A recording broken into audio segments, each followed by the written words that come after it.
Hey, welcome back. Or if you're new here, good to have you. I'm Agent Monahan, and this is the channel where we take the topics people have always meant to look into but never got around to. History, science, economics, politics, how things actually work, and we break them down in plain language anyone can follow. No jargon, no filler. Just the stuff that actually makes sense of the world. If that sounds like your kind of channel, hit subscribe and tap the bell so you don't miss it. Now, let's get into it.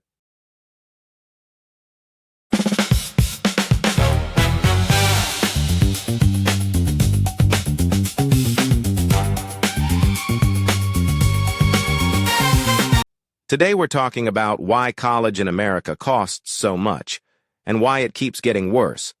If you're in high school right now, or if you have a kid who is, you've probably looked at a college tuition bill and thought, how is this real? The average cost of a 4-year private university in the United States today is over $55,000 a year. That's tuition, fees, room, and board. The full package. And even at public universities, the average for out-of-state students is pushing $30,000 a year. These numbers are not normal. In the early 1980s, adjusted for inflation, a year at a private college cost roughly $10,000 to $12,000. That's still a lot, but it's a fraction of what it is today. So what happened? How did we get from there to here? And more importantly, is anyone actually responsible for this, or did it just sort of happen? The answer is a bit of both, and it's genuinely worth understanding. Let's start with the basic economics. Tuition in the U.S. has risen at roughly twice the rate of general inflation for the last 40 years. That means it's outpaced housing, healthcare, food, almost everything. To put that in perspective, if a loaf of bread had risen at the same rate as college tuition since 1980, it would cost you about $14 today. So why does tuition keep climbing? There are 3 interlocking reasons, and they all made the problem worse for each other. The first is something economists call the Baumol Effect, or sometimes the cost disease. The idea is simple. Some things just can't be made more efficient. Teaching a class of 20 students still requires a professor, a room, and time. You can't automate a seminar.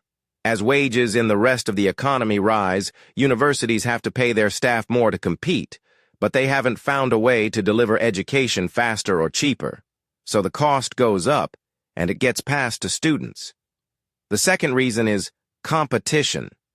And this is where it gets a little strange. Universities compete with each other for students, not just on academics, on amenities. New gyms, nicer dorms, better dining halls, faster Wi-Fi, bigger sports facilities. Every upgrade one school makes puts pressure on every other school to match it.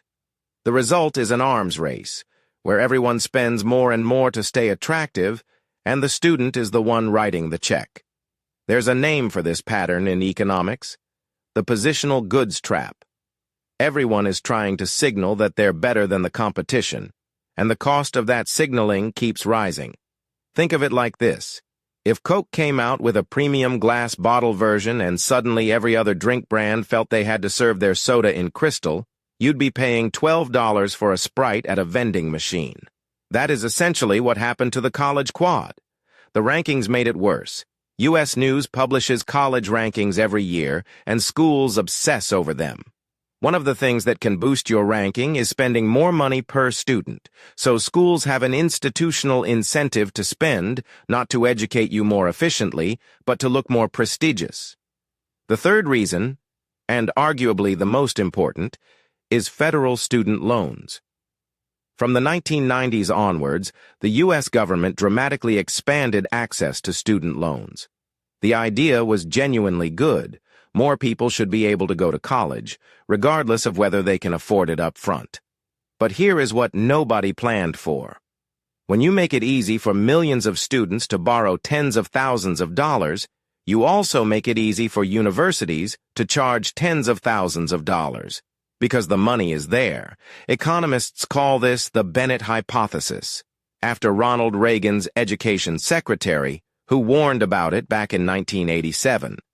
The argument is that every dollar of federal aid a student receives, universities can effectively absorb by raising tuition. The research on this is genuinely debated. It's not a clean one-to-one relationship. But the broad pattern is real. As loan availability went up, tuition went up with it. And the student is now sitting on an average of $37,000 in debt when they graduate. I read the full terms and conditions on one of these loan documents, so you don't have to. There are 17 instances of the word however. That's never a good sign. There's one more piece to this. State governments. Public universities used to receive substantial funding from state budgets, which kept tuition low. But over the past few decades, states have steadily cut that funding, especially during economic downturns. Universities made up the shortfall by raising tuition. And when federal loans made that easier to absorb, the cycle accelerated. About all of this. No single person sat down and designed a system to make college unaffordable. It happened through a series of individually reasonable decisions by governments, by universities, by lenders, by ranking agencies that combined into something no one intended. State governments cut funding because budgets were tight. Federal government expanded loans because access to education is a public good. Universities spent more because competition is real and prestige matters. Each decision had a logic, but together they created a system where a teenager can borrow more money than their parents earn in a year before they've had a single class.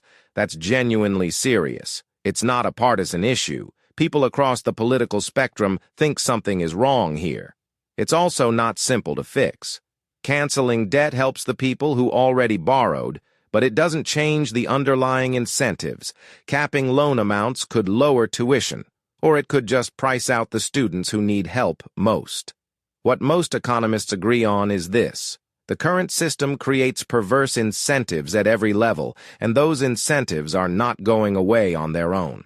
Understanding that is the first step, because you can't fix a problem you've been told is just the price of ambition. And if none of your teachers ever explained any of this to you, well, a cat in a campus cafe just did what your college counselor never quite got around to. You're welcome. That's all for today. Hope that actually made sense of it. If you found it useful, hit subscribe and tap the bell so you catch the next one. Agent Monahan will see you soon.